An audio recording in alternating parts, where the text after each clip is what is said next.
একটু কষ্ট হচ্ছে, কিন্তু একটা সুসংবাদ শোনাই।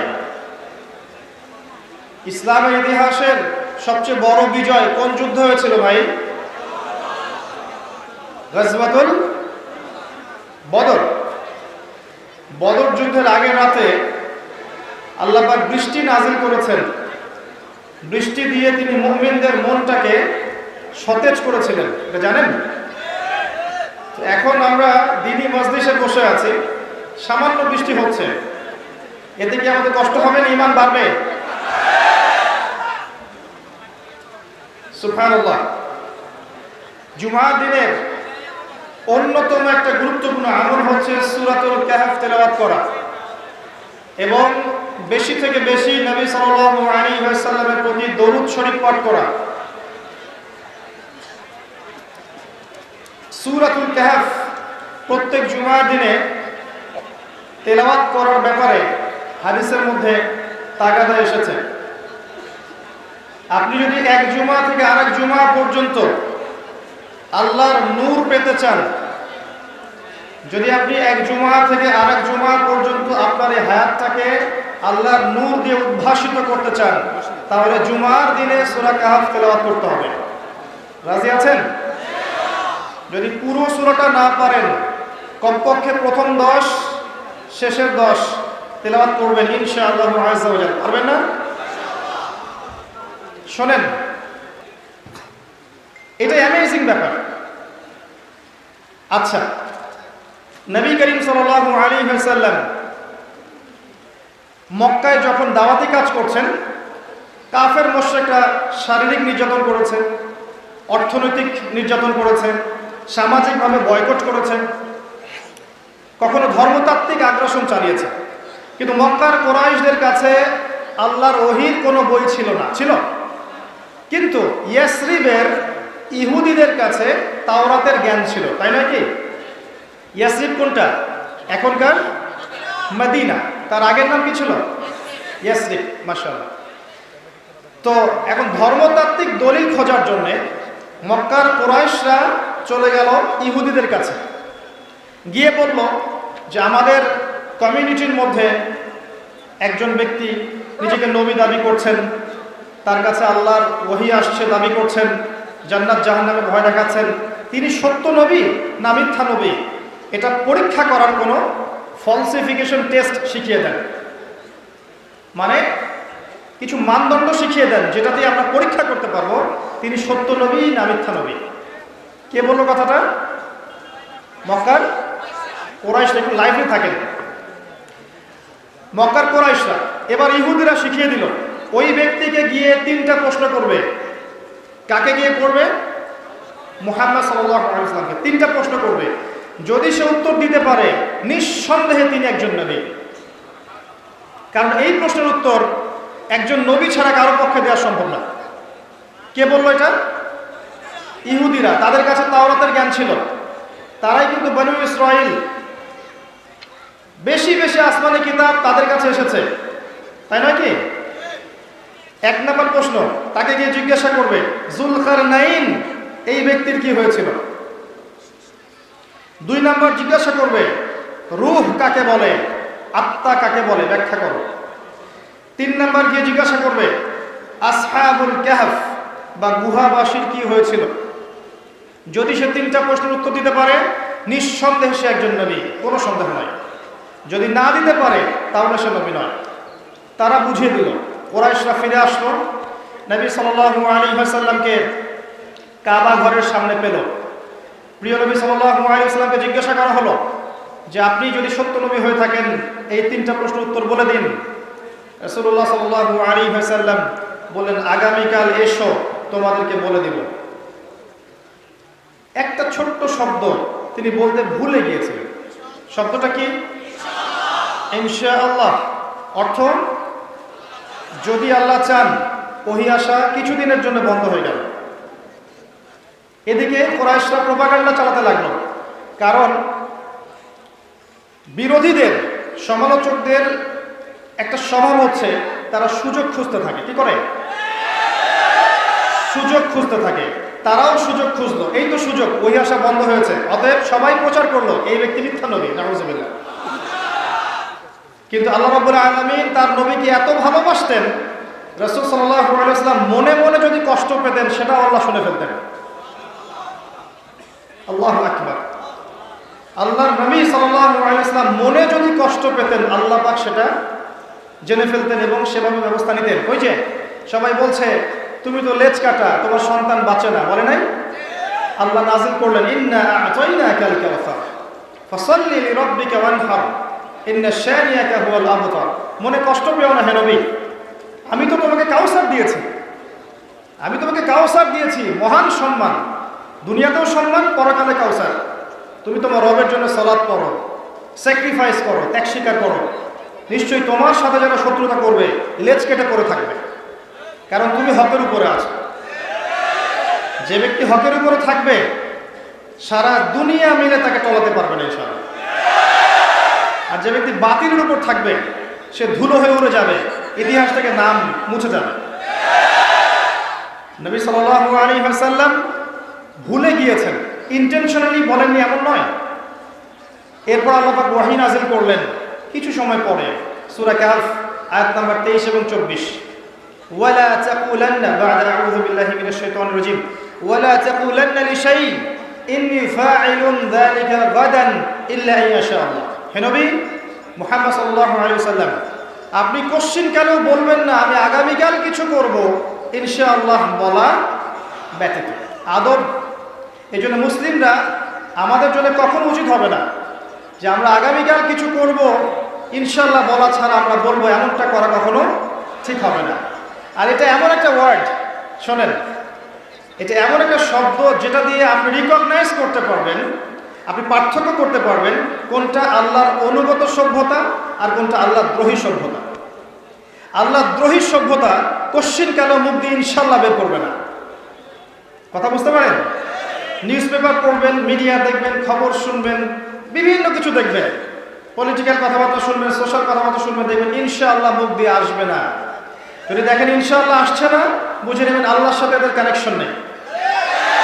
আর যারা এখানে থেকে ইনশাআল্লাহ বলবে বুঝবেন তাদের সাথে আল্লাহর সম্পর্ক আছে। এটা এমন একটা word by which you can recognize the godless world and আল্লাহর অনুগত ওয়ার্ড। আপনি পার্থক্য করতে পারবেন। এই যে গড শব্দ বলেছে, আবার এটা নিয়ে ভাইরাল করেন না, আমি বোঝানোর জন্য বলেছি যে ওই পশ্চিমারা গডলেস ওয়ার্ল্ড মানে ঈশ্বরহীন সভ্যতা। আল্লাহর নাম কখনো ঈশ্বর বা গড হতে পারে না, আল্লাহর নাম আল্লাহ। আসলে ভাই ভয় পাচ্ছি আমি কথা বলতে, এই জন্যে বুঝাই যে না জানি কোন কথা কোন ওয়ার্ড আবার কোন দিকে ঘুরায় অনলাইন গরম হয়ে যায়। আসলে আমি খুব মুশকিল অবস্থায় দিনরাত পার করছি আর বলতে চাই একটা, উপস্থাপন করে একভাবে, মানুষ বোঝে অন্যভাবে, বা কিছু মানুষ অক্টোপাসের মতো লেগে আছে যে কোনো শব্দ কোন ওয়ার্ডগুলো বের করা যায় সেগুলোকে নিয়ে কীভাবে তার ফ্লোটাকে দমিয়ে দেওয়া যায়। একটা মানুষের, যে ব্যক্তি এই মাইকটার সামনে দাঁড়িয়েছে, জীবনে যে এই মাইকের সামনে দাঁড়িয়েছে তার ভুল হয় নাই এমন হিস্ট্রি নাই কখনো। দেশে মাজার পূজা হচ্ছে, কবর পূজা হচ্ছে, নবীর শানে বেয়াদবি হচ্ছে, নবীর সুন্নতের খেলাফ বেদাত হচ্ছে, হারাম ইকোনমিক্স চলছে, সুদ, জেনা, পর্নোগ্রাফি, ইসলামের নামে জাহেলিয়াত চলছে, কোনো ক্ষেত্রে ধর্ম ব্যবসা হচ্ছে, কোনো কিছু নিয়ে কোনো কথা নাই। বড় ইস্যুগুলো যখন আসছে, বড় ইস্যু নিয়ে কোনো কথা বের হচ্ছে না। কিন্তু নিজেদের ঘরের দোষটুটি ধরার জন্য আমরা এত ব্যতিব্যস্ত হয়ে আছি, মনে হচ্ছে আমরা আপনার শত্রু। আজ পর্যন্ত আমরা ফাইন্ড আউট করতে পারলাম না যে আমাদের মূল এনিমি কারা। আমাদের উচিত ছিল ইসলামের প্রকাশ্য মৌলিক শত্রুদের বিরুদ্ধে বেশি সময় নষ্ট করা। একটা মুসলিম কমিউনিটির মধ্যে সবাই আমাদের ভাই, সবার মধ্যে কিছু বিষয় ভালো থাকবে, কিছু বিষয় নেগেটিভ থাকবেই। আমার উচিত হবে সবার পজিটিভগুলোকে নিয়ে নেওয়া, নেগেটিভগুলোকে টেকনিক্যালি এড়িয়ে যাওয়া।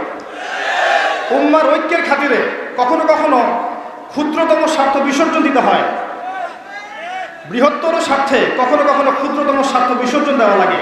এই মানসিকতা এখন আমরা লালন করতে পারি নাই।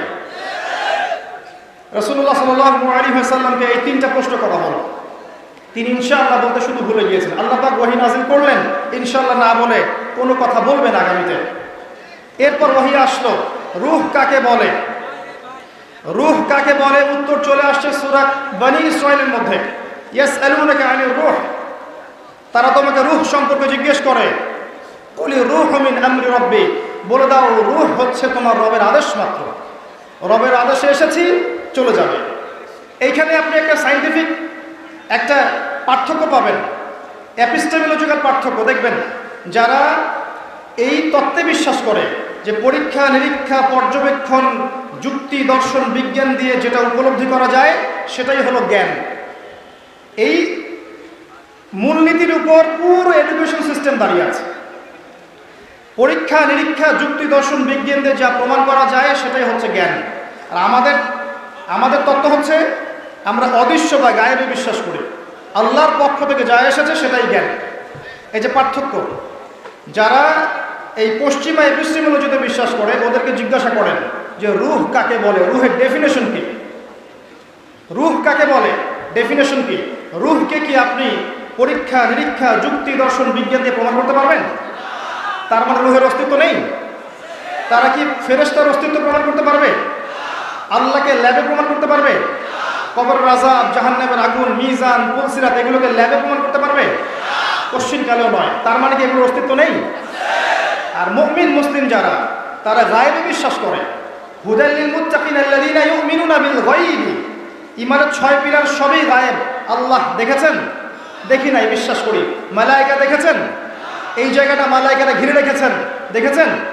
বিশ্বাস করি। আসমানি আগের কিতাবগুলো দেখেছেন? আগের রাসূলদেরকে দেখেছি? পরকালকে দেখেছি? তাকদীরকে দেখেছি? 6টাই গায়েব, আমরা বিশ্বাস করি।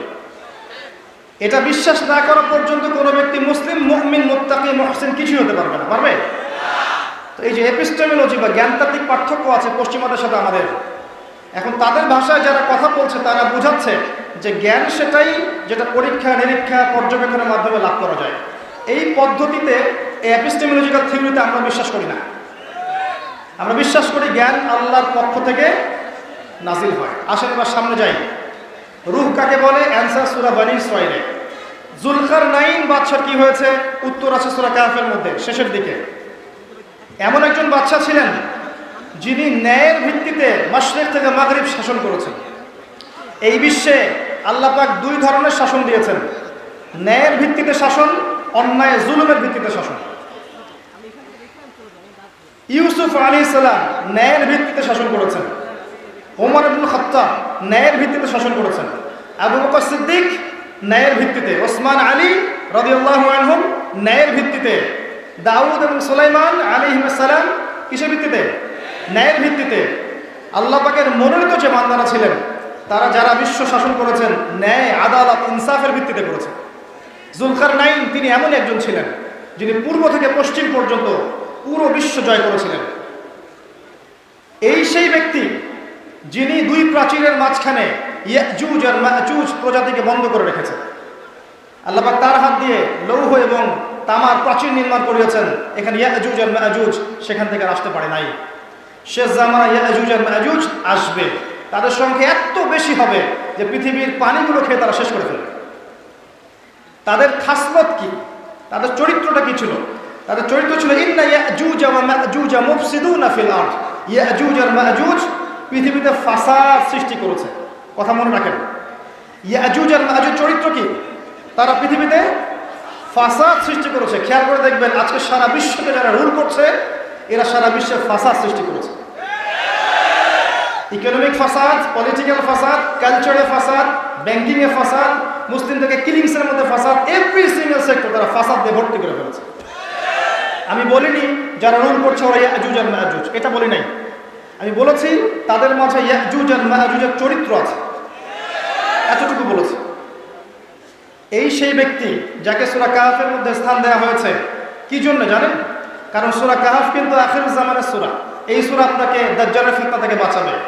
যেভাবে যুলকারনাইন আলাইহিস সালাম ন্যায়ের ভিত্তিতে সারা বিশ্ব শাসন করেছেন, অচিরেই ইন ফিউচার কিয়ামতের আগে আগে আরো 2 জন ব্যক্তি এই কাজটা করবে ইনশাআল্লাহ তাআলা। একজন ইমামুল মেহদি, যিনি মুহাম্মদ সাল্লাল্লাহু আলাইহি ওয়াসাল্লামের বংশধর থেকে আসবেন, মদিনা থেকে মক্কা এসে বায়াত নেবেন, এই একজন ব্যক্তি। আরেকজন ঈসা ইবনে মারইয়াম, ঈসা আলাইহিস সালাম, তিনি জেরুজালেম থেকে সারা বিশ্ব শাসন করবেন ইনশাআল্লাহ তাআলা। কত সালে, কত বছর পর, এসব ননসেন্স প্রশ্ন বাদ দেন। কত সালে, কত বছর পর, কোন ডেটে, এগুলো ননসেন্স প্রশ্ন, এগুলো কোনো প্রশ্নের জাত নয়। ফিউচারে হবে, কত বছর পর, 100, 200, 500, আল্লাহ ভালো জানেন, কিন্তু হবে ইনশাআল্লাহ, অ্যাবসলিউটলি নো ডাউট, যেটা হবেই, এটা হবেই। মাঝখানের সময়টুকু আপনার স্ট্রাগলের সময়। আল্লাহ রাব্বুল আলামিন ফেরাউন এবং তার দলবলকে যেভাবে লোহিত সাগরে একত্রিত করেছিলেন ডুবিয়ে দেওয়ার জন্য, মনে আছে? ঠিক একইভাবে আল্লাহ পাক এখনকার জালেমদেরকে জেরুজালেমে একত্রিত করেছেন ডুবিয়ে দেওয়ার জন্য। কথা বুঝতে পারছেন? এটা আল্লাহ পাকের প্ল্যান। ওয়া মাকারু ওয়া মাকারাল্লাহ ওয়াল্লাহু খায়রুল মাকিরিন। ওরা দখলদারিত্ব করছে, প্যালেস্টাইন থেকে বের করে দিচ্ছে, হত্যা করছে, ধর্ষণ করছে, হোয়াটএভার যা করছে করেছে। এবং ইনশাআল্লাহ তাআলা ঈসা ইবনে মারইয়াম যখন আসবেন, তখন কি হবে জানেন? লা তুকাতিলুনাল ইয়াহুদ, তোমরা অবশ্যই ওদের সাথে যুদ্ধ করবে। হাত্তা, এমনকি একজন ইহুদ যদি গাছের পিছনে লুকায়, পাহাড়ের পিছনে লুকায়, পাথরের পিছনে লুকায়, এই পাথর কথা বলা শুরু করবে, ইয়া মুসলিম, হে মুসলিম, ইন্না ওয়ারাআল ইয়াহুদ, আমার পিছনে ইহুদ আছে, তাআল ফাকতুলহু, আসো একে হত্যা করে দাও। ঈসা ইবনে মারইয়াম 40 বছর সেখান থেকে সারা বিশ্ব শাসন করবেন, এবং তখন অন্যায় বলে পৃথিবীতে কিচ্ছু থাকবে না ইনশাআল্লাহ। এরপর মানুষ আবারও খারাপ হওয়া শুরু করবে, রাস্তাঘাটে দাঁড়িয়ে জেনা করবে। এদের সামনে আল্লাহ পাক পশ্চিম দিক থেকে সূর্য ওঠাবেন, কিয়ামত হয়ে যাবে। পানির গ্লাসটা উঠাবে, পানি খাওয়ার আগেই কিয়ামত হয়ে যাবে। এবার আসেন, 3 নম্বর কোশ্চেনটা ছিল কি? আসহাবুল কাহফের কি হয়েছিল? এটা আল্লাহ পাক এই সূরার প্রথম দিকে বলেছেন। এবং এই সূরার মধ্যে এমন কিছু আছে, শোনেন, এই সূরার মধ্যে এমন কিছু আছে যেটা আপনাকে দাজ্জাল এবং তার প্ল্যানিংস, তার সভ্যতা, তার এজেন্ডা এবং তার থেকে বাঁচার উপায় বলে দেবে ইনশাআল্লাহ আসহাবুল কাহফ এবং সূরা কাহফের এই ঘটনাগুলো। এখন কথা হচ্ছে, যদি আপনি সূরা কাহফটাকে অর্থসহ গভীরভাবে বুঝে না পড়েন, গবেষণা করে, আপনি কি আদৌ এই বিষয়টা বুঝতে পারবেন? এতটুকু বলতে চেয়েছিলাম যে কোরআনুল কারীম যদি আমরা অর্থসহ বুঝে পড়ি, তাহলে হকটা আদায় হবে বেশি। তিলাওয়াত করলে প্রত্যেক হরফে 10 নেকি হবেই। তিলাওয়াত করলে বরকত হবে, রহমত হবে, আল্লাহ রিজিকে বরকত দিবেন, নিয়ামত হবে, রোগ ভালো হবে, সব ঠিক আছে। কিন্তু অর্থ পড়লে যে হকটা আদায় হতো, সেটাকে অনলি তিলাওয়াত করলে হবে। আল্লাহ পাক বলেছেন, ওয়ালাকাদ সাররাফনা ফি হাযাল কুরআন লিন-নাস মিন কুল্লি মাসাল, আমি এই বইয়ের মধ্যে মানব জাতির জন্য প্রত্যেকটা বিষয়ের সমাধান দিয়েছি। সমাধান যদি না বুঝি বের করতে পারবো? আফালা ইয়াতাদাব্বারুনাল কুরআন, তারা কোরআন নিয়ে তাদাব্বুর কেন করছে না, গবেষণা কেন করছে না? আম আলা কুলুবিন আকফালুহা, নাকি তাদের হৃদয়গুলো মরিচা পড়ে গেছে? কেউ যদি কোরআনুল কারীমের ভিতরে ঢুকে এগুলো নিয়ে একটু গবেষণা করে, অর্থটা বোঝার চেষ্টা করে, ওলামায়ে কেরামের সোহবতে গিয়ে তাদের সাথে পরামর্শ করে, সে কি বিভ্রান্ত হয়ে যাবে? সে কি আলেমদেরকে অবজ্ঞা করে সরে যাবে? এবং এটা তো উম্মার জন্য আরো কল্যাণকর যে প্রত্যেকটা ব্যক্তি মাশাআল্লাহ উম্মার কোরআনের অর্থ বোঝে, আলহামদুলিল্লাহ।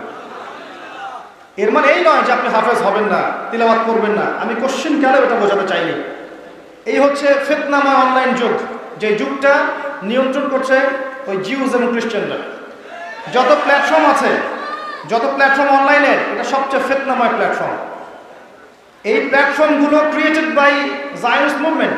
এগুলো যখন আপনি গ্রহণ করেছি আমরা নিজেদেরকে আসলে ওই যে মানুষ বলে না যে নিজের পায়ে কুড়াল মারা। আমি বলছিলাম যে সূরাতুল কাহফের মধ্যে এমন কিছু আছে যেটা আপনাকে দাজ্জাল এবং তার ফিতনাগুলো চিনতে সাহায্য করবে এবং বেঁচে থাকতে সাহায্য করবে। এর জন্য আপনাকে এটা পড়তে হবে, প্রত্যেক জুমার দিন তেলাওয়াত করতে হবে। অর্থটা বুঝলে পরে আপনি বুঝবেন ইনশাআল্লাহ এখানে কি আছে, কি মেসেজ আছে, যেটা দিয়ে আপনাকে আল্লাহ পাক মাসিহুদ দাজ্জালের ফিতনা থেকে বাঁচাবেন ইনশাআল্লাহ। এই প্রসঙ্গে বলেছিলাম যে আল কোরআন অবশ্যই বিশুদ্ধ করে তেলাওয়াত করা শিখবেন, নিয়মিত তেলাওয়াত করবেন, হিফজ করবেন, সব ঠিক আছে। এগুলোর বিপক্ষে আমি কোনো কথা বলিনি, আমি এর বিপক্ষের মানুষও নই। কিভাবে হতে পারি আমি এর বিপক্ষের মানুষ? কিভাবে? এরপর যেটা বলেছি, এরপরে আমাদের কাজটা হচ্ছে আল কোরআনের অর্থ, এর তাফসীর, এর তর্জমা, এগুলোকে পড়া, বোঝা, গবেষণার চেষ্টা করা, যেটা বুঝবো না আলেম ওলামার কাছ থেকে জেনে নেয়া। এটি কি অন্যায়? যদি আমাদের উম্মার প্রত্যেক যুব সমাজ এই কাজ করতে পারে, তারা কি কোরআনের শিক্ষা এগিয়ে যাবে না? নাকি আল কোরআন শুধু নির্দিষ্ট কিছু মানুষের সম্পত্তি? ব্যাপারটা কেমন? আল কোরআন তো এমন একটা বই যেটা আল্লাহ পাক এই পুরো বিশ্বের সমস্ত মানুষের জন্য নাযিল করেছেন। একজন অমুসলিম যদি কোরআন পড়ে ইসলাম কবুল করতে চায়, আপনি কি বাধা দিবেন? এবার আসেন, এই সূরার মধ্যে কি মেসেজ আছে আমি শর্ট করে বলছি, সময় খুব শর্ট, অল্প করে বলছি। প্রথমে আপনাকে যেতে হবে, এই সূরার মধ্যে চারটা গল্প আছে। কয়টা? একটা আসহাবুল কাহফের গল্প শুরুর দিকে, একটা আছে দুই বন্ধুর গল্প, এক বন্ধু হচ্ছে বস্তুবাদী আর এক বন্ধু হচ্ছে আল্লাহওয়ালা। এরপরে আছে নবী মূসা আলাইহিস সালাম এবং খিদর আলাইহিস সালামের গল্প, আর 4 নম্বরে আছে যুলকারনাইন আলাইহিস সালামের গল্প। প্রথমে আপনি স্টার্ট করবেন মূসা এবং খিদর আলাইহিস সালামের গল্প দিয়ে। কথা খুব বেশি হচ্ছে, আমি খুব ডিস্টার্ব ফিল করছি। নবী মূসা আলাইহিস সালাম খুতবা দিচ্ছেন, জনগণের মধ্যে একজন দাঁড়িয়ে বললেন, মূসা তুমি চমৎকার খুতবা দিয়েছো, মাশাআল্লাহ, তোমার চেয়ে জ্ঞানী কোনো ব্যক্তি কি পৃথিবীতে আছে? নবী মূসা আলাইহিস সালাম বললেন না। আল্লাহ পাক ধরলেন, বললেন যে না, তোমার চেয়েও জ্ঞানী ব্যক্তি আছে পৃথিবীতে, তাকে তুমি সেখানে পাবে যেখানে দুই সাগর মিলে গেছে, মাজমাউল বাহরাইন। নবী মূসা আলাইহিস সালাম বললেন, I want to meet him, আমি তার সাথে দেখা করতে চাই। এবার তিনি সফর করা শুরু করলেন এবং বললেন, আমাকে যদি যুগ যুগ সফর করতে হয় তারপরেও সফর করব, তাকে আমার চাই। সাথে একজন যুবককে নিলেন যার নাম ইউশা বিন নুন, যিনি পরবর্তীতে নবী হয়েছিলেন, এবং একটা মাছ নিলেন। মাছ, আল্লাহ পাক ইনস্ট্রাকশন দিলেন, এই মাছটা যেখানে গিয়ে জীবিত হয়ে যাবে সেখানে তুমি তাকে পাবে। নবী মূসা চললেন, এক পর্যায়ে পথ ভুল করলেন, রাস্তা ভুল করলেন। আমি খুব শর্ট করে বলছি, টাইম কম। নবী মূসা চললেন, এক পর্যায়ে রাস্তা ভুল করলেন। যেই রাস্তা ভুল করলেন তখন তিনি ক্লান্ত হয়ে পড়লেন এবং একটা পাথরের আড়ালে বসে পড়লেন। আপনার জন্য মেসেজ, যদি আপনার জীবনের চলার পথটা ভুল হয়, আপনি খুব দ্রুত ক্লান্ত হয়ে যাবেন। যারা আমরা এখন ক্লান্ত হয়ে যাচ্ছি, আপনার আমার চলার পথ ঠিক নাই, চলার পথটা কোরআন সুন্নাহর দিকে আনেন, আপনি ক্লান্ত হবেন না ইনশাআল্লাহ। শেষ বয়সে দেখবেন হুঙ্কার ছাড়তে পারছেন কোরআন সুন্নাহর সাথে থাকলে। চলার পথ ভুল হলে আপনি ক্লান্ত হয়ে যাবেন। এবার আসেন, তিনি বললেন, মাছটা কোথায়? সেই ব্যক্তি বলছে, পাশে ইউশা বিন নুন, মাছের কথা আমি ভুলে গিয়েছিলাম, শয়তান আমাকে ভুলিয়ে দিয়েছে, মাছটা তো সমুদ্রে চলে গেছে। তখন মূসা আলাইহিস সালাম বলেন, ওইটাই তো সেই জায়গা যেখানে আমি সেই ব্যক্তিকে পাবো, চলো ফিরে চলো। আবারও তিনি ফিরে আসলেন তার সে আগের জায়গায়, এবং সেখানে মাজমাউল বাহরাইন, দুই সাগরের মিলনস্থলে তিনি দেখলেন একজন ব্যক্তি সাখরা বা পাথরের উপর বসে আছে। তিনি গিয়ে বললেন যে তিনি গিয়ে বললেন, আসসালামু আলাইকুম। তখন তিনি বললেন, এই ব্যক্তি যিনি পাথরে বসে আছেন, তিনি বলছেন, এই জনমানব শূন্য জায়গায় সালাম কোত্থেকে আসলো? নবী মূসা বললেন আলাইহিস সালাম, আমি মূসা আপনাকে সালাম দিয়েছি। তখন তিনি বললেন, তুমি কি বনু ইসরাইলের মূসা? তুমি কি বনু ইসরাইলের মূসা? বোঝা গেল পৃথিবীর সবচেয়ে জ্ঞানী মানুষ বনু ইসরাইলের মধ্যে নন। পৃথিবীর সবচেয়ে জ্ঞানী মানুষ বনু ইসরাইলের মধ্যে নন। অতএব এই জায়োনিস্টদের এত দাপটের প্রয়োজন নাই যে তারা পৃথিবীর সবচেয়ে জ্ঞানী মানুষ। এমনভাবে এখন বিশ্বকে ডিল করে যে তারা পৃথিবীর হচ্ছে হর্তাকর্তা, আর বাকি সব হচ্ছে ককরোচ, তেলাপোকা। এই অহংকারটা ঠিক নয়। এবার আসেন, তিনি বলেন, আমি আপনার কাছে জ্ঞান শিখতে চাই। এবার এই ব্যক্তি বলছেন, ইন্নাকা লান তাস্তাতিআ মা'ইয়া সাবরা, তুমি আমার সাথে ধৈর্য ধরতে পারবে না। কি পারবে না? ধৈর্য ধরতে পারবে না। নবী মূসা বলছেন, সাতাজিদুনি ইনশাআল্লাহু মিনাস সাবিরিন, আমাকে ইনশাআল্লাহ আপনি ধৈর্যশীলদের মধ্যে পাবেন। ইনশাআল্লাহ বলেছেন, আচ্ছা সাথে থাকেন, তবে তুমি আমাকে কোনো প্রশ্ন করতে পারবে না। আমার সাথে চলো, কিন্তু আমার সাথে একটা প্রশ্ন করতে পারবে না। টিচার কেমন? টিচার স্টুডেন্টকে দেখে বলছে, তুমি ধৈর্য ধরতে পারবে না। গল্পের শেষে যাবেন, দেখবেন নবী মূসা সত্যি ধৈর্য ধরতে পারেন নাই, তিনি আগেই বুঝে ফেলেছিলেন। আচ্ছা চলো, সাথে নিলেন। ফানসালাকা হাত্তা ইযা রাকিবা ফিস সাফিনা ফাখারাকাহা, এবার তারা নৌকা পার হচ্ছেন, নদী পার হচ্ছেন নৌকায় করে, নদী পার হচ্ছেন নৌকায় করে, বিনা পারিশ্রমিকে নৌকার মাঝি তাদেরকে নৌকায় নিল, নৌকায় উঠলেন, নদী পার হচ্ছেন। নদী পার হওয়ার ঠিক আগ মুহূর্তে খিদির আলাইহিস সালাম নৌকায় ফুটা করে ফেললেন। কি করলেন? এটা তো অন্যায়, তাই নয় কি? একজন ব্যক্তি বিনা পারিশ্রমিকে আমাকে নদী পার করাচ্ছে, আমি তার নৌকা ফুটা করে দিলাম। মূসা আলাইহিস সালাম বললেন যে আপনি এটা কি করলেন? আপনি তো অন্যায় করলেন। খিদির আলাইহিস সালাম বললেন, তার নাম ছিল খিদির আলাইহিস সালাম, তিনি বললেন যে আমি কি তোমাকে বলিনি আলাম আকুল লাক ইন্নাকা লান তাস্তাতিআ মা'ইয়া সাবরা, তুমি আমার সাথে ধৈর্য ধরতে পারবে না? মূসা আলাইহিস সালাম বললেন যে লা তা'খুযনি বিমা নাসিত ওয়া লা তা'খুযনি বিমা নাসিত, আমি যা ভুলে গেছি এর জন্য আমাকে পাকড়াও করিয়েন না, এরপরে আমি প্রশ্ন করব না। আবার চলতে লাগলেন, হাত্তা ইযা লাকিয়া গুলামান ফাকাতালা, একটা ছোট্ট বালককে দেখতে পেলেন, সেই বালকটাকে খিদির আলাইহিস সালাম হত্যা করে ফেলেন, পুরো মার্ডার। এটা আরো বড় অপরাধ নয়? আর নবী মূসা আলাইহিস সালামও কিন্তু এই ঘটনা ঘটেছে তার জীবনে, মনে আছে? ঘুষি দিয়ে এক মানুষকে আনইনটেনশনালি মরে গিয়েছিল না? সে অপরাধে তাকে ফেরাউন ধাওয়া করেছিল না? তিনি মাদিয়ানে পালিয়ে এসেছিলেন। আচ্ছা, তার জীবনে ঘটনা ঘটেছে। তিনি দেখছেন একটা বাচ্চাকে হত্যা করা হচ্ছে, তিনি বললেন লাকাদ জি'তা শাইআন নুকরা, আপনি তো একটা জঘন্য কাজ করলেন, বাচ্চাকে হত্যা করলেন। তিনি বললেন আলাম আকুল লাক, আমি কি তোমাকে বলি নাই তুমি আমার সাথে ধৈর্য ধরতে পারবে না? এরপর তিনি বলছেন ইন সাআলতুকা আন শাই বাদাহা ফালা তুসাহিবনি, এরপর যদি আমি একটা প্রশ্ন করি আর আমাকে সাথে নিও না, লাস্ট চান্স। এটা কি লাস্ট চান্স? আবার যাচ্ছেন, এবার একটা গ্রামে ঢুকলেন, গ্রামে ঢুকে খাবার পানি চাইলেন, মেহমানদারি, খাবার পানি কিচ্ছু দিল না। ঠিক অনেকটা ওই নিউ ইয়র্কের মতো আর কি।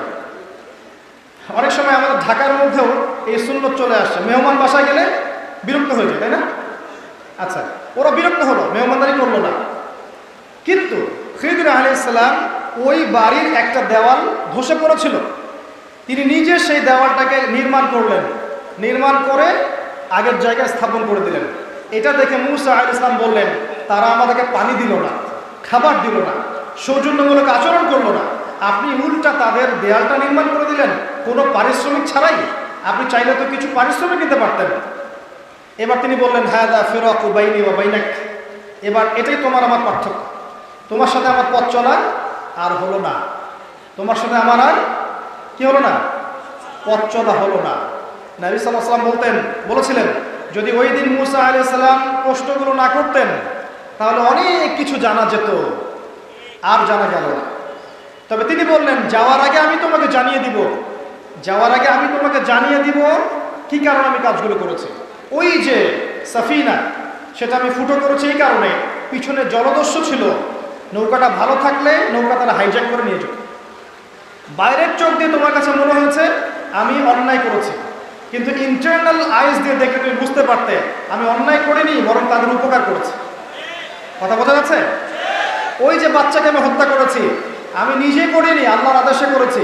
এই বাচ্চা যদি বড় হতো, বড় কাফের হতো, এবং সে তো নিজে কাফের হতোই, অন্যদেরকেও পিতামাতাকে পর্যন্ত কুফুরিতে নিয়ে আসতো। আল্লাহর হুকুমে আমি হত্যা করেছি, আল্লাহ পাক তার বিনিময়ে এই পিতামাতাকে আরো ভালো সালেহ সন্তান দান করবে ইনশাআল্লাহ। তাই আমি বাইরের চোখ দিয়ে মনে হচ্ছে যে আমি অন্যায় করেছি, কিন্তু ভিতরের চোখ দিয়ে দেখে তুমি বুঝতা যে আমি অন্যায় করি না।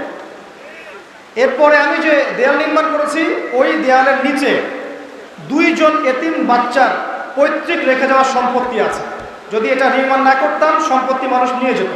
নির্মাণ করেছি, এরা যখন বড় হবে তখন এই সম্পত্তি তারা পাবে।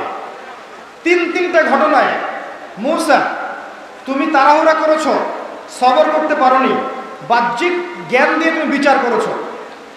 তাই বাহ্যিক জ্ঞান দিয়ে যা দেখছেন তা সবসময় সত্য নাও হতে পারে। আপনাকে প্রথমে বুঝতে হবে সূরা কাহফ কিভাবে পড়তে হবে। এক্সটার্নালি পড়লে আপনি সব হেদায়েত নাও পেতে পারেন। এখানে খিদির আলাইহিস সালামের মতো ইন্টারনাল অবজারভেশন থাকতে হবে, তখন গিয়ে আপনি সঠিক হেদায়েতের সন্ধান পাবেন ইনশাআল্লাহ। এইটা হচ্ছে সূরা কাহফ বোঝার মূলনীতি এবং শেষ জামানায় চলার মূলনীতি। শেষ জামানায় আপনি শুধুমাত্র বাইরের চোখ দিয়ে সব ডিল করতে পারবেন না। বাইরের চোখ দিয়ে দেখবেন হ্যাঁ সব এগিয়ে যাচ্ছে, মাশাআল্লাহ বিশ্ব এগিয়ে যাচ্ছে, ভেতরের চোখ দিয়ে দেখবেন বিশ্ব কিয়ামতের দিকে এগিয়ে যাচ্ছে। নবী মূসা এবং খিদির আলাইহিস সালাম তাদের দৃষ্টিভঙ্গির যে পার্থক্য, এই পার্থক্যটা আপনাকে বুঝতে হবে আগে। এক্সটার্নাল শুধু বাহ্যিক জ্ঞান নয়, ইন্টারনাল অবজারভেশন লাগবে। এই দুইটা যখন একত্রিত হবে, আল্লাহর পক্ষ থেকে ইলমে লাদুনি আসবে, ইনশাআল্লাহ নূর আসবে, বারাকা আসবে, দূরদর্শিতা বসিরা আসবে, তখন আপনি দূর পর্যন্ত দেখতে পারবেন ইনশাআল্লাহ তাআলা। আর নূর, লিসেন কেয়ারফুলি, নূর কখনো এমন হৃদয় আসবে না, কেল্লা আল্লাহ, আল্লাহর কসম কখন নয়, নূর কখনো এমন মনের মধ্যে আসতে পারে না যে মনের মধ্যে হিংসা আছে, বিদ্বেষ আছে, গীবত আমাদের সংস্কৃতির চর্চা আছে, কিবার অহংকার আছে, এমন কলিজায় কশ্চিনকালে আল্লাহ নূর আসতে পারে না। আল্লাহ নূর পেতে হলে ফরজ ওয়াজিব সুন্নাত মুস্তাহাব আমল আখলাকের সাথে হৃদয়টা, কলবটাকে পরিশুদ্ধ পরিষ্কার করতে হবে, তারপরে নূর আসবে ইনশাআল্লাহ। রব্বানা আতমিম লানা নূরানা ওয়াগফির লানা ইন্নাকা আলা কুল্লি শাইইন কাদির, এই দোয়া করতে হয় এবং সূরা নূরের উপর আমল করতে হয়। আল্লাহ পাক বোঝার তৌফিক দান করুন। এবার এই দৃষ্টিভঙ্গিকে কাজে লাগিয়ে একটা গল্প দেখে আপনি শেষ করেন, আর কিচ্ছু দরকার নেই। চলে যান আসহাবুল কাহফের গল্পে, লাস্ট অংশ আমার লেকচারের আজকে। আমি অনেক কিছু বলতে চেয়েছিলাম, বাট টাইম আমাকে অ্যালাউ করছে না। লাস্ট 5 মিনিট আপনি এবার এই দৃষ্টিভঙ্গিটাকে কাজে লাগিয়ে আসেন আসহাবুল কাহফের গল্পে। লিসেন, একটা সভ্যতা ছিল, সভ্যতার রাজা, তার নাম দাকিয়ানুস। কি নাম? দাকিয়ানুস। এই ব্যক্তি স্বৈরাচারী, উদ্ধত অহংকারী, এবং তার সমাজের মধ্যে এমন কোনো জাহিলিয়াত নাই যেটা ছিল না। স্পেশালি ছিল শিরক। কি ছিল? শিরক ছিল, কুফর ছিল, আল্লাহ দ্রোহিতা ছিল, অশ্লীলতা ছিল, এভরি সিঙ্গেল জাহিলিয়াত ওয়াজ দেয়ার, সেখানে ছিল। ঠিক আছে? এরকম একটা সভ্যতার মধ্যে, লিসেন, এরকম একটা সভ্যতার মধ্যে আল্লাহ পাক অল্প কিছু যুবক ছেলেকে হেদায়েত দিলেন। কাকে দিলেন? এবং এই যুবক ছেলেরা ছিল তৎকালীন সরকারের মন্ত্রী মিনিস্টারের ছেলে। মাশাআল্লাহ, এক ঊর্ধ্বতন কর্তৃপক্ষের ছেলে হেদায়েত পেয়েছে। প্রথমে ঈমান গোপন রেখেছে। ঈমান কি করেছে? গোপন রেখেছে। তারা এক তাওহীদে বিশ্বাস করেছে, এক আল্লাহ। ঈমান গোপন রেখেছে, মানুষকে জানানোর অপশন নাই, সবাই শিরকে আছে, আমি কাকে বললে কি হয়, গোপন রেখেছে। এক পর্যায়ে জানাজানি হয়ে গেল। তারা দাওয়াতি কাজ করলেন, কিছু খুব বেশি কাজের কাজ হয়নি, তারা দাওয়াতি কাজ করলেন, মানুষ শুনল না কথা। এবার ওই দাকিয়ানুস বাদশা ওদেরকে ডেকে নিয়ে আসলো, এসে আলটিমেটাম দিল, 3 দিন সময় দিচ্ছে, 3 দিনের মধ্যে যদি তোমরা ধর্ম ত্যাগ করে আগের জায়গায় ফিরে না আসো, তোমাদের শিরোচ্ছেদ করা হবে। কি করা হবে? শিরোচ্ছেদ করা হবে। এবার এই কয়জন, মেলা হচ্ছে, শিরক উৎসব হচ্ছে, গাছের আড়ালে বসে আছে 9 জন, এবং বসে একে অপরের সাথে পরিচিত হচ্ছেন, চিন্তা করছেন কি করা যায়। তারা সিদ্ধান্ত নিলেন, আমরা আর এই সমাজে থাকবো না। কি করবো না? এই সমাজে থাকবো না। তারা সেখান থেকে বের হয়ে গেলেন। উদ্দেশ্য ছিল ওখান থেকে ডিসকানেক্টেড হয়ে, জাহিলিয়াত থেকে ডিসকানেক্টেড হয়ে এমন কোনো জায়গায় চলে যাওয়া যেখানে গেলে তারা শান্তিপূর্ণভাবে দিন পালন করতে পারে। কথা বুঝতে পারছেন? তারা রওনা দিলেন। রাত হলো। বাই দ্য ওয়ে, তাদের সাথে একটা কুকুরও ছিল। কি ছিল? একটা কুকুরও ছিল। তারা হাঁটতে থাকলেন, রাত হয়ে গেল। রাত্রেবেলা তারা আশ্রয় নিলেন একটা গুহার মধ্যে। কোথায়? গুহায়। ঘুম চলে আসলো, ক্লান্ত ছিলেন, ঘুমিয়ে পড়লেন, আর ঘুম থেকে উঠছেন না। এবার ঘুম থেকে উঠলেন, ওঠার পরে বলছেন আমরা কতদিন ঘুমিয়েছিলাম? একজন বলছে 1 দিন, একজন বলছে 1 দিনের কিছু কম, একজন বলছে আল্লাহ ভালো জানেন কতদিন। যাই হোক, পকেট থেকে কিছু মুদ্রা বের করলেন। লিসেন কেয়ারফুলি, এমন মুদ্রা যেটা নিয়ে ঘুমিয়েছিলেন 309 বছর আগে, সেই মুদ্রা বের করলেন 309 বছর পর। তারপরেও সেই মুদ্রার দাম কমে যায়নি। সেই মুদ্রা হাতে দিয়ে বললেন বাজারে যাও, কিছু খাবার নিয়ে আসো। ফালিয়ানজুর আইয়ুহা আযকা তুআমা, খেয়াল রাখবে কোন খাবারটা উত্তম। আমি টাইম সংগ্রহ হচ্ছে না বলে খুব দ্রুত বাংলায় বলছি, প্রত্যেকটা অ্যারাবিকে ব্যাখ্যা করতে পারলে আমি শান্তি পেতাম। ঠিক আছে? যাই হোক, বাজারে গেলেন, এই মুদ্রাগুলো নিয়ে যাও, বাজার থেকে খাবার নিয়ে আসো। এবার সে ব্যক্তি বাজারে গিয়ে দেখছে যেখান থেকে এসেছিলাম এই জগৎটা তো তেমন মনে হচ্ছে না। আমরা কি পথ ভুল করলাম নাকি স্বপ্ন দেখছি? ওই মানুষগুলো নাই, সেই গাছপালা নাই, সেই ট্র্যাক নাই, কিছুই নাই। হ্যাঁ, এই বাজারটা আছে ঠিক, কিন্তু বাজারের পরিবেশ তো আগের মতো নেই। গতকাল রাতেই তো সেখান থেকে আসলাম। তার কাছে মনে হচ্ছে সে পাগল, বা তার কাছে মনে হচ্ছে সে বিভ্রান্ত হয়ে গেছে, মস্তিষ্ক ভ্রম হচ্ছে। কি হচ্ছে? হ্যালুসিনেশন হচ্ছে নাকি, এমন মনে হচ্ছিল। যাই হোক, রুটি কিনলেন, মুদ্রা দিলেন, এই মুদ্রা দেখে রুটিওয়ালা বলছে এই মুদ্রা কোথায় পেয়েছে? এই মুদ্রা তো সবার কাছে থাকার কথা না, এই মুদ্রার মধ্যে সিলমোহর আছে, এটা তো 300 বছর আগের মুদ্রা। কত বছর? 300 বছর আগের মুদ্রা। এই ব্যক্তির কি অবস্থা তখন চিন্তা করেন। আপনারা যদি এমন কেউ বলে, ঘুম থেকে উঠে বাজারে যান, টাকা দেন, আর মানুষ বলে এটা 1000 বছর আগে, আপনার কি অবস্থা হবে? তারা হতভম্ব। না, আমি তো গতকালকে বের হয়েছি এখান থেকে, আমি গতকালকে বের হয়েছি, আমার সাথে আমার ভাইরা আছে। কি বলছো, পাগলের মতো কথা, এটা 309 বছর আগের মুদ্রা। এখানে দাকিয়ানুস বাদশার নাম লেখা আছে, এই বাদশা 300 বছর আগে মারা গেছে। সুবহানাল্লাহ। এবার ওই যে থাকে না পুলিশ বাহিনী, গোয়েন্দা সংস্থার লোক, এরা তাকে ধরলো, মনে হয় তুমি গুপ্তধন পেয়েছো, ধরে রাজার কাছে নিয়ে গেছে। এবার রাজার কাছে গিয়ে সে আরো হতবাক, আমরা ছিলাম এই রাজ্যের মন্ত্রীদের ছেলে, আমাদের চেয়ে ভালো করে জানবে রাজাকে ছিল, তাই নয় কি? এবার তো দেখে এই রাজা সেই রাজা নয়, তো অন্য রাজা। এই রাজা আবার জালেম নয়, এ মাশাআল্লাহ আল্লাহ বিশ্বাস করে, ভালো, জুলুম করে না, ন্যায় বিচার প্রতিষ্ঠা করে। কিন্তু এরা একটা কনসেপ্টে বিশ্বাস করে না, সেটা হলো আল্লাহ মৃত্যুর পরেও আবার জীবিত করতে পারে না, এটাতে বিশ্বাস করে না, বাকি সব বিশ্বাস করে। কথা বুঝতে পারছেন? এবার এই রাজার সামনে দাঁড়িয়ে সে বলছে যে আমরা গতকালকে বের হয়েছিলাম, এটা সেটা, আমরা গুহায় আশ্রয় নিয়েছি, আমার ভাইরা সেখানে এখনো আছে, আমি খাবার কিনতে এসেছি, এই তো ঘটনা খুলে বললেন। তখন এই রাজা বলছেন, হ্যাঁ, এমন একটা ঘটনা আমাদের সমাজে প্রচলিত আছে যে আজকে থেকে 300 বছর আগে 7 জন বা 9 জন যুবক বের হয়ে গেছে, আর ফিরে আসে নাই। তোমরা কি সেই যুবক? ওদের অবস্থা চিন্তা করেন। তখন তাদের বুঝতে একটু সময় লাগলো, বাট শেষে গিয়ে তারা বুঝতে পারলেন, হ্যাঁ, ঘটনা আসলে এই, আল্লাহ পাক 309 বছর ঘুম পাড়িয়ে রেখেছেন, তারপরে জীবন্ত করেছেন। কথা বুঝতে পারছেন? মাত্র 9 জন যুবককে দিয়ে আল্লাহ পাক পরের একটা পুরো প্রজন্মকে হেদায়েত দিলেন, যারা পরকালে বিশ্বাস করতো না, রেজারেকশন বা পুনরুত্থানে বিশ্বাস করতো না। কথা বুঝতে পারছেন? বলে তোমার সাথীরা কোথায়? আছে গুহায়, চলো আমার সাথে। তারা গিয়ে দেখলে হ্যাঁ, তারা সেখানে আছে। এই ঘটনার মধ্য দিয়ে পুরো সভ্যতাটাকে আল্লাহ পাক জানিয়ে দিলেন যে আল্লাহ 309 বছর পর ঘুম থেকে ওঠাতে পারেন, সে আল্লাহ অবশ্যই মানুষের মৃত্যুর পর আবারও জীবন দিতে পারেন। এটা আল্লাহ হিকমা, প্রজ্ঞা। এই ঘটনা আল্লাহ পাক সূরা কাহফে এনেছেন। আপনার সাথে, শেষ জামানার সাথে আর চলমান ফিতনার সাথে, দাজ্জালের সাথে এটার কি সম্পর্ক? এটা ভালো প্রশ্ন না? কিভাবে এই সূরা আপনাকে বাঁচাবে? শোনেন, যখন মাসিহুদ দাজ্জাল আসবে, লিসেন কেয়ারফুলি, তখন সভ্যতা এমন হবে যে চতুর্দিকে ফিতনা থাকবে।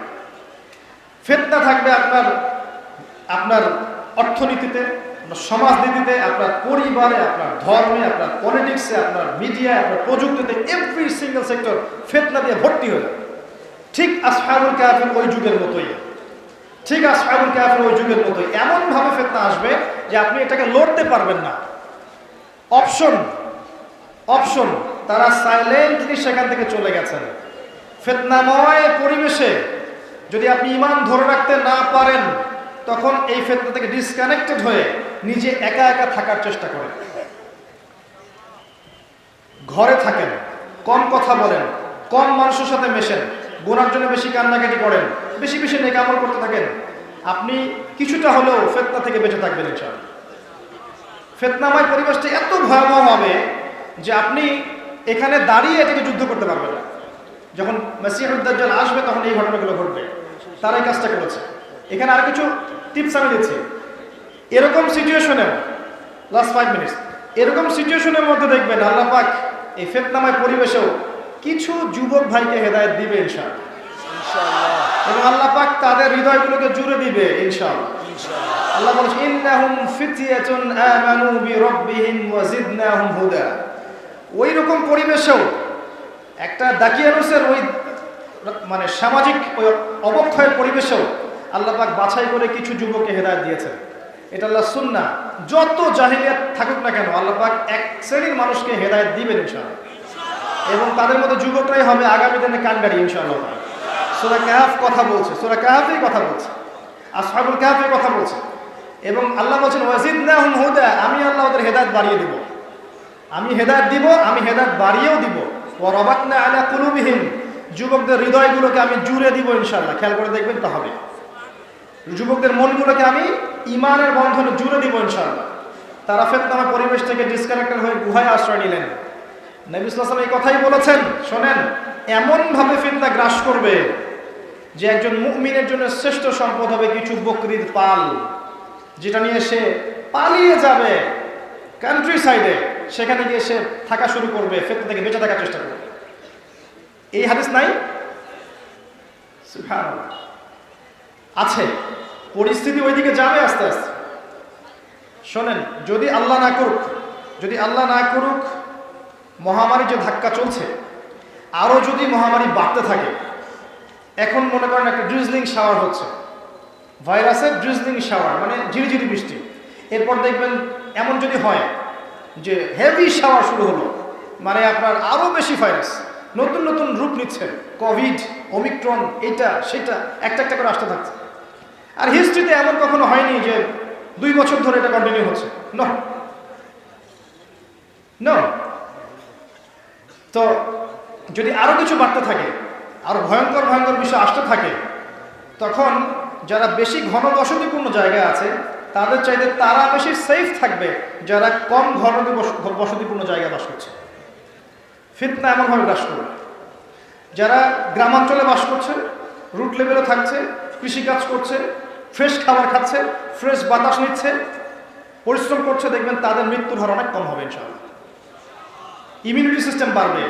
আর আপনি আমি যে পড়ে আছি না জ্যাম বড় শহরের মধ্যে, দেখবেন র্যাপিডলি ভাইরাস ছড়িয়ে পড়তে পারে। তাদের ইমিউনিটি সিস্টেম আর ওই ব্যক্তির এক হবে না। যে ব্যক্তি ওই যে রুট লেভেলে থাকছে, ফ্রেশ খাবার খাচ্ছে, ফ্রেশ বাতাস নিচ্ছে, পরিশ্রম করছে, কায়িক পরিশ্রম করছে, ওর ইমিউনিটি সিস্টেম আমার চেয়ে অনেক বেশি স্ট্রং। ছড়িয়ে পড়লেও সে দেখবেন কম ইফেক্টেড হচ্ছে। ফিতনাময় পরিবেশ থেকে দূরে থাকার জন্যে নির্জনতা অবলম্বন করেন, ঘরে থাকেন, পাপের জন্য কান্নাকাটি করেন, কম মিশেন মানুষের সাথে, কম কথা বলেন, কম ফিতনার মধ্যে ঢোকেন, একটু রুট লেভেলে থাকার চেষ্টা করেন, আপনি অনেকটা সেফ থাকবেন ইনশাআল্লাহ, অনেকটা সেফ থাকবেন। এটা আমার পরামর্শ, আমার মন্তব্য। আর you don't have to accept my opinion. আমি কখনো বলিনি যে আমার মতামত আপনাকে গ্রহণ করতেই হবে, কখনো নেভার। বরং আমি বলছি you should not accept my opinion. আমার ওপিনিয়নকে গ্রহণ করার দরকার নেই আপনার, until or unless you are convinced that I am correct. যতক্ষণ আপনার কাছে মনে না হচ্ছে যে হ্যাঁ ভাই ঠিক বলেছে, যখন আপনার কাছে গবেষণা করে পরিস্থিতি বুঝে মনে হবে যে হ্যাঁ ভাইয়ের কথা ঠিক আছে, তখন গ্রহণ করেন, তার আগে দরকার নাই, কোনো দরকার নাই। আমি বলিনি গ্রহণ করতেই হবে। আসহাবুল কাহফ সরে গিয়েছেন, আপনাকে ফিতনা থেকে ডিসকানেক্টেড হতে হবে। দাজ্জালের ফিতনার সাথে আপনি ফাইট করতে পারবেন না, এত সহজ না। ফিতনা চতুর্দিক থেকে। এবার দেখেন যুবকদেরকে হেদায়েত দিয়েছেন, আল্লাহ পাক হেদায়েত বাড়িয়ে দিয়েছেন। শুধু তাই না, যখন তারা ঘুমিয়েছিল ওই কাহফের মধ্যে, যখন তারা গুহায় ঘুমিয়েছিল, তাদের ঘুমের যেন ডিস্টার্ব না হয়, আল্লাহ পাক সূর্যকে একদিক থেকে উঠিয়েছেন আর একদিকে ডুবিয়েছেন। কথা বুঝতে পারছেন? যখন আপনি আল্লাহর হয়ে যাবেন, আল্লাহ আপনার জন্য প্রকৃতিকে অনুগত করে দিবেন ইনশাআল্লাহ। শুধু তাই নয়, এই আসহাবুল কাহফ যখন ঘুমিয়েছিলেন, আল্লাহ পাক ফেরেশতাদেরকে দিয়ে তাদেরকে পাশ পরিবর্তন করিয়েছেন, ডান কাত বাম কাত। আপনি যদি আল্লাহর পথে থাকেন, আল্লাহ আপনাকে মালায়েকা দিয়েও সাহায্য করতে পারে ইনশাআল্লাহ। এইগুলো হেদায়েত। আমি বললাম সময় নেই, বলতে পারছি না সব কথা, এতটুকু বলবো। এই ফিতনাময় পরিবেশের মধ্যে আসহাবুল কাহফ যেভাবে ইনিশিয়েটিভ নিয়েছেন, হেদায়েতে এসেছেন, দাওয়াতি কাজ করেছেন, মানুষকে সচেতন করার চেষ্টা করেছেন, এক পর্যায়ে পারেন নাই, ফিতনা ব্যাপকভাবে ঘিরে ফেলেছে, তারা সরে গিয়েছে, ওই ফিতনা থেকে ডিসকানেক্টেড হয়ে গেছেন। এটাই সুন্নাহ, যেটা আপনাকে দাজ্জাল থেকে বাঁচাবে। রিমেম্বার, এটাই সেই কাজ, যেই কাজ আপনাকে দাজ্জালের সভ্যতা থেকে বাঁচাবে। মাসিহুদ দাজ্জাল, আপনি দাজ্জালের সাথে ফাইট করতে পারবেন না, ঈসা ইবনে মারইয়াম পারবে ইনশাআল্লাহ। এর মানে এই না আপনি চেষ্টা করবেন না, আমি এটা বলিনি। এর মানে এই না আপনি চেষ্টা করবেন না, আপনি ইলম অর্জন করবেন, পড়াশোনা করবেন। ননসেন্স প্রশ্ন, টোটালি ননসেন্স। আপনি এই পরিবেশের মধ্যেও প্রথমে ইলম অর্জন করবেন, ইলম অনুযায়ী আমল করবেন, তাজকিয়া আত্মশুদ্ধি অর্জন করবেন, কোনো সমস্যা নেই। আদর্শ পরিবার করবেন, কথাগুলো শোনেন। ইলম, আমল সালেহ, তাজকিয়া বা আত্মশুদ্ধি, আদর্শ পরিবার গঠন করা, আপনার হালালকে হালাল জানা, হারামকে হারাম জানা, অর্থনৈতিক ক্ষেত্রে আপনি সুদ খাবেন না, ঘুষ খাবেন না, জেনা, আপনার দুর্নীতি, করাপশনে যাবেন না। আপনি সাংস্কৃতিক ক্ষেত্রে এমনভাবে থাকবেন যেখানে জেনা না হয়, অশ্লীলতা না হয়, বেহায়াপনা না হয়, অপসংস্কৃতি না গ্রাস করে। পরিবার, আপনার রিজিক, তাজকি, আত্মশুদ্ধি, জানা অনুযায়ী আমল করা, ইলম অর্জন করা, এভাবে চলবে। দাওয়াতি কাজ করতে থাকবেন।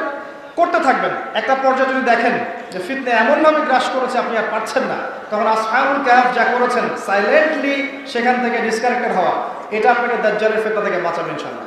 এটাই সেই কাজ এটাই সেই মেসেজ যেটা এই সূরার মধ্যে আছে, যা আপনাকে মাসিহুদ দাজ্জালের ফিতনা থেকে বাঁচাবে ইনশাআল্লাহ।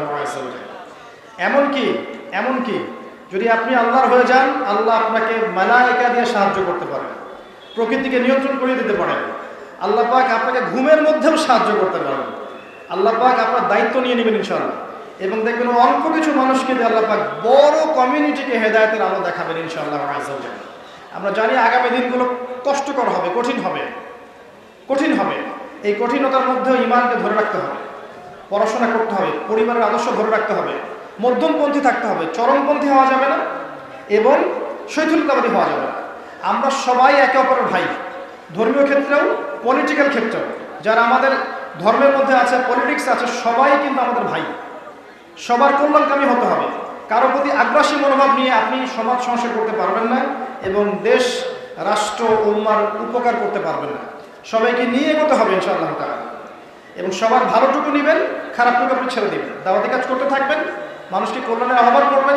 যদি আপনি দেখেন এমন ফিতনা চলে আসছে আপনি আর পাচ্ছেন না, আপনি অরাজকতা সৃষ্টি না করে সাইলেন্টলি আসহাবুল কাহফের মতো সরে গিয়ে নিজের পরিবার নিয়ে আপনি ইসলাম পালন করতে থাকেন, ফিতনা থেকে ডিসকানেক্টেড থাকেন। অ্যাটলিস্ট আপনি ওদের চেয়ে বেশি ভালো থাকবেন যারা ফিতনাময় পরিবেশে ঈমান আমল হারাবে। আল্লাহ পাক বোঝার তৌফিক দান করুন, আমিন। আগামী দিনগুলোতে আল্লাহ রাব্বুল আলামিন আমাদেরকে সূরা কাহফের হেদায়েতের আলো নিয়ে পথ চলার তৌফিক এনায়েত করুন, আমিন। আমাদের মধ্যে যারা অসুস্থ, আল্লাহ পাক শিফায়ে কামিলা দান করুন। আল্লাহ রাব্বুল আলামিন আমাদের যুবক ভাইদেরকে হেদায়েত